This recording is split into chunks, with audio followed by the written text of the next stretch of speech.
is, your 2009 North American champ. That was a long time ago, but 5 years in a row now, he's been a top 4 finisher here at the Mr. Olympia contest. He has become one of the best, one of the more consistent bodybuilders in the world. Coming into this show, a lot of people thought he had a legitimate chance to contend, considering only a year ago he was the runner-up here. Yeah, and I said a year ago, he's one of the more quiet first runner-ups. Not a lot of fuss was being made about the fact that Shawn Rhoden had taken out Dexter Jackson, Big Ramy, and the likes. This is the former Arnold Classic Europe champion.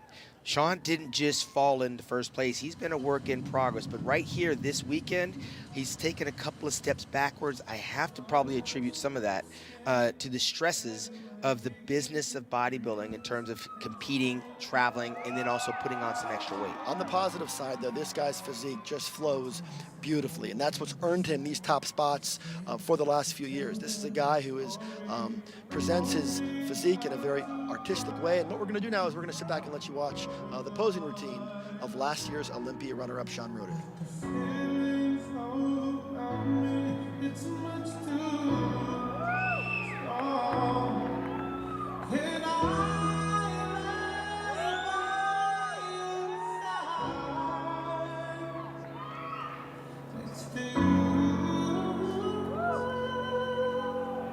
You know, Shawn, when you watch a guy like Shawn Rhoden compete, or pose rather, you can't help but think back to your style. You had a very artistic style, the way you would present the transitions on stage, very reminiscent of the way you would do it. I don't know if he's quite mastered it quite the way you had, but there's certainly a lot to be said about the overall general flavor and approach of how he is how he's doing this. But I got to be honest with you, we're seeing some things right now that I don't know that I've seen on a bodybuilder. Well, I did.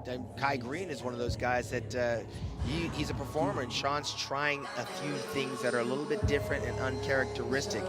Every one of us, Dan, on that stage have bitten off other people that have been there before us. I mean, I know I copied John Brown. I stole some moves from Chris Dickerson. And of course, I combined some things from Labrada and Bob Paris back in the day. Shawn is taking a lot of liberties to use the guys that came before him. Very slow, mellow person, and he poses the same way. And he's made some improvements. He talked about wanting to improve the hamstrings and the glutes. He's done that.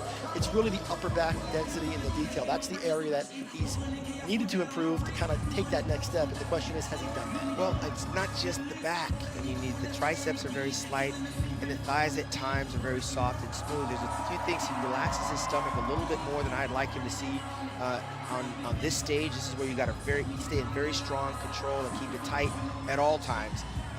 I'm not so sure I like him a little bit heavy. I prefer him to be a little bit more sucked up. The stomach would be a little bit more better to be controlled, and of course the thighs would stay separated throughout the routine.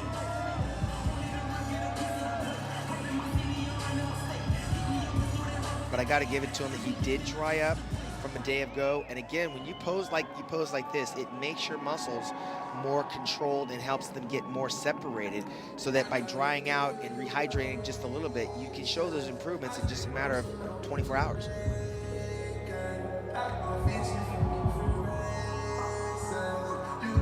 He's been top 5 in the world, or top 4 in the world 5 years in a row, and the question is he going to be able to continue that tonight? We're going to find that out when we reach the end of the night. But you know, you just got to really, it's being as good for as long as he has is one of the hardest things to do, and you just got to tip your cap to what Shawn Rhoden has been able to bring.